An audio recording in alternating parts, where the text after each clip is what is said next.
গোলামি করব কার? আরো জোরে বলেন কার? আরো জোরে বলেন কার? আমাদের সকল চাওয়া পূরণ করবে কে? আরো জোরে বলেন আমাদের সকল চাওয়া পূরণ করবে কে? তুমি মিটাও সকল চাওয়া দুদিন আগে পরে, তোমার কাছেই সকল পাওয়া সবই তোমার তরে। ঠিক না ঠিক? তুমি মিটাও সকল চাওয়া দুদিন আগে পরে, তোমার কাছেই সকল পাওয়া সবই তোমার তরে। তোমার পথে চললে সবাই, তোমার পথে চললে সবাই আসবে যে সুদিন, তোমার দয়ায় পূর্ণ আমার সারা নিশিদিন, তোমার দয়ায় পূর্ণ আমার সারা নিশিদিন। ঠিক না ঠিক?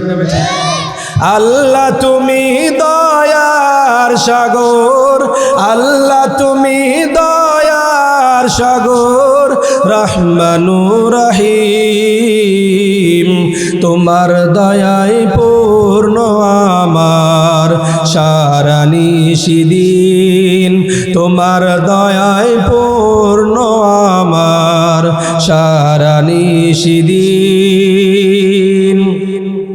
একটা মাত্র ঘটনা বলি। খলিফা হযরত ওমর ফারুক রাদিয়াল্লাহু তাআলা আনহু, তিনি তখন আমিরুল মুমিনিন রোমের বাদশার বিরুদ্ধে আমিরুল মুমিনিন কিছু সাহাবায়ে কেরাম পাঠালেন যুদ্ধের জন্য। ওই সময় রোম মানে হলো বর্তমান সময়ের আমেরিকা যেমন সুপার পাওয়ার, ওই সময় রোম হলো সুপার পাওয়ার, সবচাইতে শক্তিশালী পৃথিবীতে। এই রকম শক্তিশালী ওই সময় আর নাই। সেই রোমের বিরুদ্ধে সাহাবায়ে কেরামকে যুদ্ধের জন্য পাঠালেন। সাহাবায়ে কেরামের ভিতরে একজন সাহাবীর নাম হলো হযরত আব্দুল্লাহ ইবনে হুযায়ফা রাদিয়াল্লাহু তাআলা আনহু। ওই দিক দিয়ে রোমের বাদশা ঘোষণা করেছে, তোমরা যদি মুহাম্মাদের অনুসারী কোনো মানুষ ধরতে পারো, মুহাম্মাদের সাহাবী যদি তোমরা বন্দী করতে পারো, হত্যা করবা না, আঘাত করবা না, আমার কাছে নিয়ে আসবা। কারণ আমি শুনেছি মুহাম্মাদের সাহাবী যারা, তাদের ইমানের দাম এত বেশি, দেহ থেকে মাথা বিচ্ছিন্ন হয়ে যায়, এরপরেও তারা তাদের ইমান বিক্রি করে না। যুদ্ধ শুরু হয়ে গেল। যুদ্ধের এক পর্যায়ে কিছু সাহাবায়ে কেরাম রোমের সৈন্যদের হাতে বন্দী হয়ে গেল।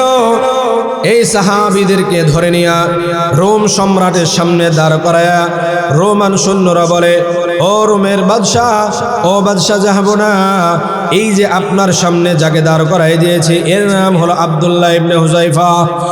প্রথম কালে যে ইসলাম গ্রহণ করেছে এ হলো মুহাম্মাদের অনুসারী, রাসূলের সাহাবী। রাসূলের সাহাবী যখন রোমের সম্রাটের সামনে দাঁড়িয়েছে, রোমের সম্রাট এক দৃষ্টিতে তাকায় আছে, কারণ মুসলমানদের চেহারার ভিতরে আল্লাহ রাব্বুল আলামিন একটা কুদরতি নূর দিয়া দিয়েছেন। সুবহানাল্লাহ বলেন। এই স্টেজের ভিতরে যদি একজন নামাজি আর একজন বেনামাজি দাঁড় করায় দেওয়া হয়, সাধারণ মানুষ দেখে বুঝবে এটা নামাজি, এটা বেনামাজি। কতক্ষণ ঠিক না ঠিক? একজন মুসলমান আর একজন বেঈমান যদি দাঁড় করায় দেওয়া হয়, এরপরেও সাধারণ মানুষ দেখেই বুঝবে এটা মুসলমান আর এটা বেঈমান। কতক্ষণ ঠিক না ঠিক? বড়ই আফসোস, এমন একটা জামানায় আমরা অতিক্রম করতেছি, এই সময় এসে মুসলমান আর বেঈমান চিনা বড় দুষ্কর হয়ে গেছে, কষ্ট হয়ে গেছে। কতক্ষণ? আরো জোরে কোন? আব্দুল্লাহ ইবনে হুযায়ফা যখন রোমের সামনে বাদশার সামনে দাঁড়াইছে, এক দৃষ্টির তাকায় আছে, কারণ সাহাবীর চেহারার ভিতরে নূর দিয়েছেন কে? আরো জোরে। রোমের বাদশা তাকাইছে, কিছুক্ষণ তাকায় থাকার পরে বলে, আব্দুল্লাহ, তুমি যদি ঈমান ছেড়ে দাও তাহলে তোমাকে মুক্ত করে দেব এবং তোমাকে সম্মানিত করব। নাউজুবিল্লাহ বলবেন না? সম্রাট কি কয়? আব্দুল্লাহ, যদি ঈমান ছেড়ে দাও, খ্রিস্টান হও, তাহলে তোমাকে মুক্ত করে দেব এবং পুরস্কার দেব। আব্দুল্লাহ রাদিয়াল্লাহু তাআলা আনহু ডেকে বলেন, আব্দুল্লাহ রাদিয়াল্লাহু তাআলা আনহু ডেকে বলেন, ও রোমের সম্রাট, আপনি যেই প্রস্তাব আমাকে করলেন, আপনার প্রস্তাব মেনে নেওয়া তো দূরের কথা, আপনার প্রস্তাব মেনে নেওয়ার চাইতে আমি আব্দুল্লাহ 1000 বার আমার জীবন আল্লাহর জন্য দেওয়া আমার কাছে বেশি প্রিয়। রোমের বাদশা তখন ডেকে বলেন, হ্যাঁ আব্দুল্লাহ, কে পুরস্কার তোমাকে দেব সেটা তো বলি নাই, শুধু পুরস্কারের কথা বললাম। আরে বেটা, কি পুরস্কার দেব সেটা কি তুমি জানো? রোমের বাদশা তখন পুরস্কারের ব্যাখ্যা করে, আব্দুল্লাহ রে, ঈমান যদি ছেড়ে দাও, খ্রিস্টান যদি হয়ে যাও, আমার সাম্রাজ্যের অর্ধেক তোমাকে দান করব এবং আমার কলিজার টুকরা সন্তান, আমার সুন্দরী রূপবতী মেয়ে তোমার কাছে বিবাহ দেব। আব্দুল্লাহ রাদিয়াল্লাহু তাআলা আনহু রোমের সম্রাটের দিকে তাকায় বলে, আরে বেটা, তোমার সাম্রাজ্যের অর্ধেক দিবা তো দূরের কথা, তামাম দুনিয়াও যদি আমাকে দিয়ে দেওয়া হয় এবং তামাম দুনিয়ার সৌন্দর্য যদি আমার পায়ের নিচে উপস্থিত করা হয়, এরপরেও একটা মুহূর্তের জন্য আমি আব্দুল্লাহ ঈমান ছেড়ে দেব না। কার দিকে তাকায় কয়? কার দিকে? আরে রোমের সম্রাটের দিকে তাকায় বলে, আমরা তো এমন ইমানদার, মেম্বার চেয়ারম্যানের সামনে গেলে হুজুর হুজুর হুজুর, চেয়ারম্যান যা বলে হুজুর ঠিক আছে ঠিক আছে ঠিক আছে, কথা ঠিক না? আর হুজুরে বলেন ঠিক না? ঠিক। সাহাবী কাকে বলে সেটা বোঝানোর জন্য বলতেছি। সাধারণ একজন সাহাবী রোমের সম্রাটের সামনে দাঁড়ায় বলে, সারা দুনিয়া যদি আমার নামে লিখে দেওয়া হয়, সারা দুনিয়ার সমস্ত সৌন্দর্য যদি আমার পায়ের নিচে উপস্থিত করে দেওয়া হয়, এরপরেও মুহাম্মাদের আদর্শ একটা মুহূর্তের জন্য ছেড়ে দেব না। সাহাবীর ঈমান। সাহাবী বলে কাজ হবে না। এবার রোমের সম্রাট বলে, লোভ দেখায় আর কাজ হবে না, এবার মায়ের, এবার কি কিতাবের ভিতরে লিখছে, আব্দুল্লাহ রাদিয়াল্লাহু তাআলা আনহুর 2 হাত এইভাবে বেঁধেছে, এইভাবে ঝুলাইছে, উপরে ঝোলায় রেখেছে। এরপরে নির্যাতন শুরু হয়েছে, নির্যাতনের পর নির্যাতন করে আর বলে, আব্দুল্লাহ ঈমান ছেড়ে দাও, মুক্ত করে দেওয়া হবে। আব্দুল্লাহ বলে, জীবন যেতে পারে, ঈমান যেতে পারে না। মুসলমানের জীবনের চাইতে ঈমানের দাম বেশি না? আরো জোরে বলেন, কম না বেশি? মুসলমানের জীবনের চাইতে ঈমানের দাম বেশি। আব্দুল্লাহ বলে, বেটা জীবন যেতে পারে, এরপরে ঈমান দেব না। নির্যাতন আরো বেড়ে গেছে।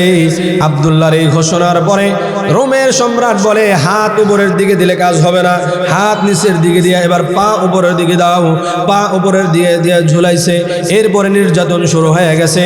বলে, আব্দুল্লাহ ঈমান ছেড়ে দাও, ঈমান ছেড়ে দাও, মুক্ত করে দেওয়া হবে। আব্দুল্লাহ রাদিয়াল্লাহু তাআলা আনহু বলে, শরীরে এক বিন্দু পরিমাণ রক্ত থাকতেও আমরা মহান আল্লাহর গোলামি ছেড়ে দিতে পারি না। যত নির্যাতন করে ঈমান তত বাড়ে। সুবহানাল্লাহ পড়েন। মুসলমানের ঈমান তো এমন, যত নির্যাতন হবে তত ঈমান বাড়বে। ঠিক না বে ঠিক?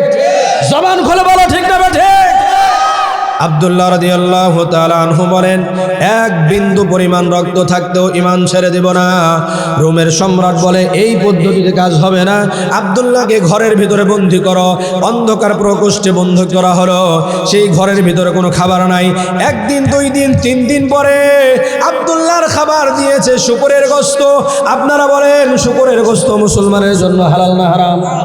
আরো জোরে বলেন, হালাল না হারাম? আপনারা এখানে যারা আছেন, মাইকের আওয়াজ যত ধরে যায়, প্রত্যেকটা মুসলমানকে যদি জমায়েত করে বলা হয় শুকরের গোশত খাও, খাবে নি? আরো জোরে কোন খাবে? কি বলবে? হারাম। কি বলবে? আরো জোরে কোন কি বলবে?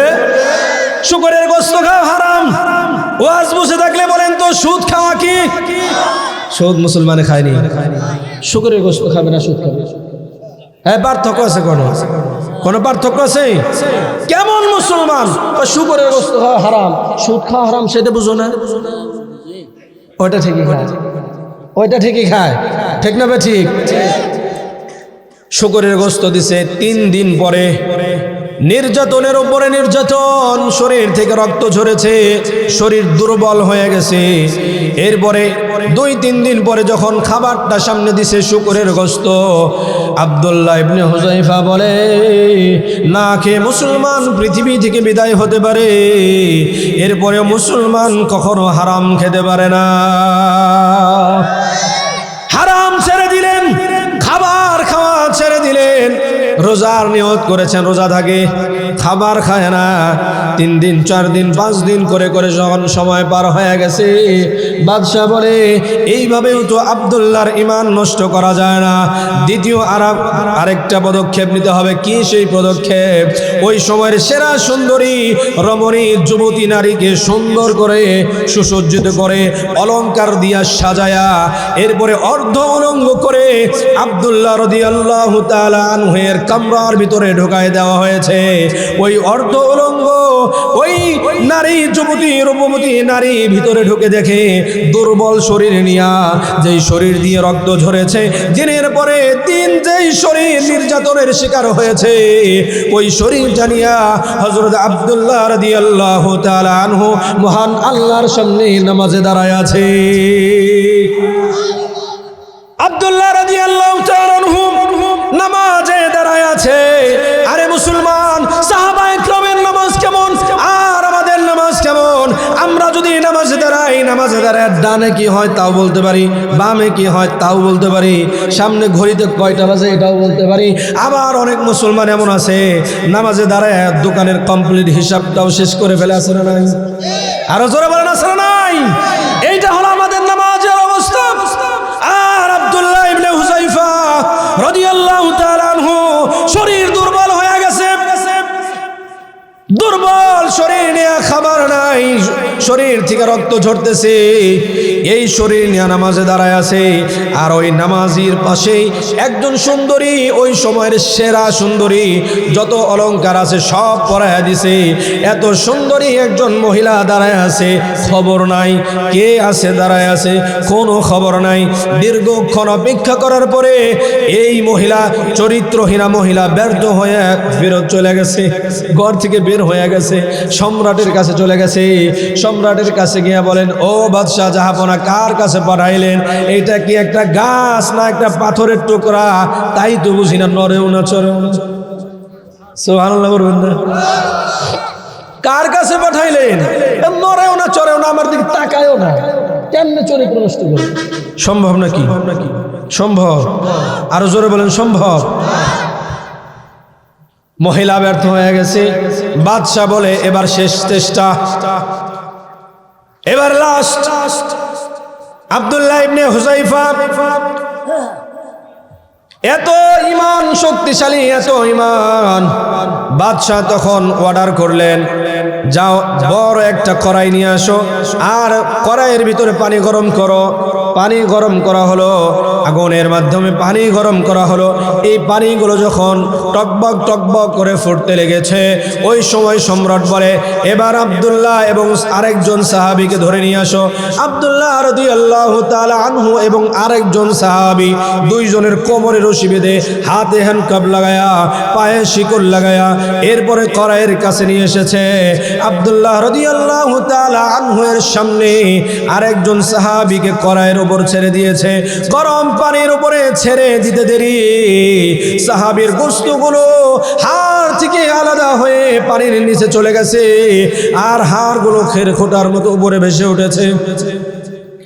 হযরত আব্দুল্লাহ রাদিয়াল্লাহু তাআলা আনহু এই দৃশ্য দেখে আর চোখের পানি নিয়ন্ত্রণ করতে পারে নাই। আব্দুল্লাহ রাদিয়াল্লাহু তাআলা আনহু চোখের পানি ছেড়ে দিলেন। চোখের পানি দিয়ে দাড়িগুলো ভিজে যখন টপ টপ করে পানিগুলো পড়তেছে, ওই সময় রোমান সৈন্যরা বলে, ও আমাদের বাদশাহ জাহাবনা, এইবার যদি আব্দুল্লাহকে ঈমান ছেড়ে দেওয়ার কথা বলেন, অবশ্যই সে ঈমান ছেড়ে দিবে, কারণ তার সামনেই একজনকে আমরা গরম পানির উপর ছেড়ে দিয়েছি। এই দৃশ্য দেখে ভয়ে সে কান্না শুরু করেছে, সুতরাং এইবার তাকে বেঈমান হওয়ার দাওয়াত দেন, এইবার ঈমান ছেড়ে দিবে। বাদশাহ তখন ডেকে বলে, আব্দুল্লাহ আব্দুল্লাহ কেন কাঁদো? কাদার প্রয়োজন নাই, এখনো অফার জারি আছে। শুধুমাত্র ঈমান ছেড়ে দিবে, মুহাম্মাদের আদর্শ ছেড়ে দিবে, কোরআনের আইন মানা বন্ধ করে দিবে, আমি বাদশাহ ওয়াদা করছি তোমাকে ছেড়ে দেব, কাদার কোনো প্রয়োজন নাই।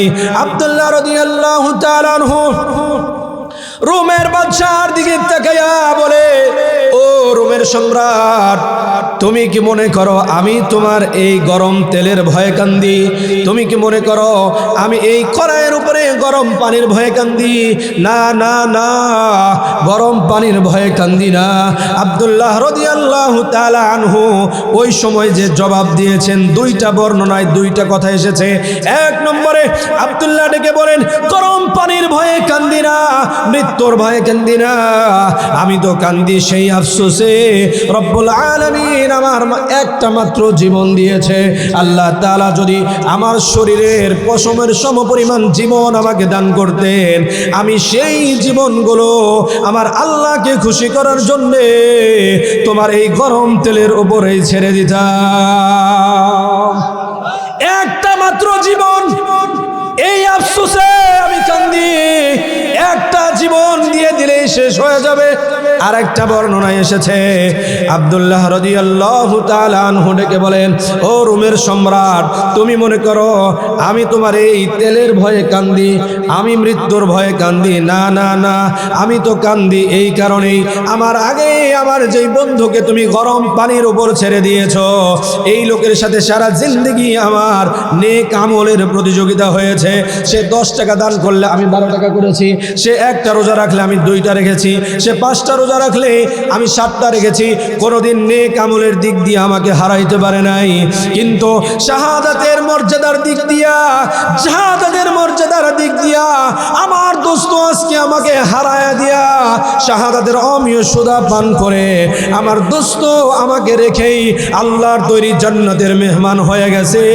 আমি যে আজকে এই প্রতিযোগিতায় হেরে গেলাম, এই আফসোসে আমি কান্দি। এই বক্তব্য যখন দিয়েছে, বাদশার তখন চোখ খুলেছে।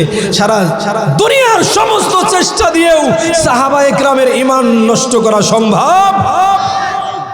তখন বাদশা বলে, ব্যর্থ, আর সম্ভব না। তখন রোমের বাদশা বলে, আচ্ছা আব্দুল্লাহ, তোমাকে আমি ছেড়ে দিতে পারি, একটা শর্ত। কটা শর্ত? আরো জোরে কর, আরো জোরে।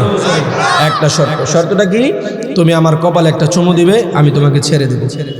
আব্দুল্লাহ রাদিয়াল্লাহু তাআলা আনহু মৃত্যুর দ্বার প্রান্তে দাঁড়ায় কয়, তুমি হচ্ছ বেঈমান, আমি হচ্ছি ঈমানদার, তুমি আমাকে শর্ত দিবে কেন? আমি তোমাকে শর্ত দিব, হয় মুক্তি না হয় শহীদ। সুবহানাল্লাহ বলেন। বাদশা বলে, বলো। আব্দুল্লাহ ইবনে হুযায়ফা বলে, চুমু দিতে পারি, শুধু আমাকে ছাড়লে হবে না, যত মুসলমান বন্দী আছে সকলকে ছেড়ে দিতে হবে। আল্লাহু আকবার বলেন, আরো জবান খুলে বলেন আল্লাহু আকবার। বাদশা বলেন, আমি রাজি, দাও। হযরত আব্দুল্লাহ ইবনে হুযায়ফা হেঁটে বাদশার সামনে গেলেন। এরপরে বাদশার কপালে এইভাবে হাত রাখছেন, হাত রেখে এইখানে চুমু খাইছেন নিজের হাতে। এরপরে বাদশা খুশি হয়ে আব্দুল্লাহ ইবনে হুযায়ফা সহ 100 জন মুসলমানকে মুক্ত করে দিয়েছেন। এই 100 জন সাহাবীদেরকে নিয়ে যখন আব্দুল্লাহ ইবনে হুযায়ফা মদিনায় খলিফা আমিরুল মুমিনিন হযরত ওমর ফারুক রাদিয়াল্লাহু তাআলা আনহুর কাছে চলে এসেছেন, সমস্ত ঘটনা যখন খুলে বলেছেন, ওমর ফারুক রাদিয়াল্লাহু তাআলা আনহু খুশি হয়ে দাঁড়ায় বলতেছেন, ও সাহাবীরা শোনো, আব্দুল্লাহ ইবনে হুযায়ফা যেই বুদ্ধিমত্তার পরিচয় দিয়েছে, তোমাদের সকলের উচিত আব্দুল্লাহ ইবনে হুযায়ফার মাথায় আজকে চুম্বন করা। সুবহানাল্লাহ। হযরত ওমর ফারুক রাদিয়াল্লাহু তাআলা আনহু নিজে দাঁড়ালেন। এরপরে সর্বপ্রথম আব্দুল্লাহ রাদিয়াল্লাহু তাআলা আনহুকে ডেকে কাছে আনলেন, কপালে চুমু দিলেন, বুকে জড়ায় ধরলেন। এটার নাম হচ্ছে সাহাবায়ে কেরাম। সুবহানাল্লাহি ওয়া বিহামদিহি সুবহানাল্লাহিল আযীম। সাহাবায়ে কেরাম কাকে বলে? কোরআন দিয়ে যারা তাদের জীবনকে পরিচালনা করেছেন, কোরআনের কারণে সম্মান বাড়িয়ে দিয়েছেন কে? জবান খুলে বলেন কে?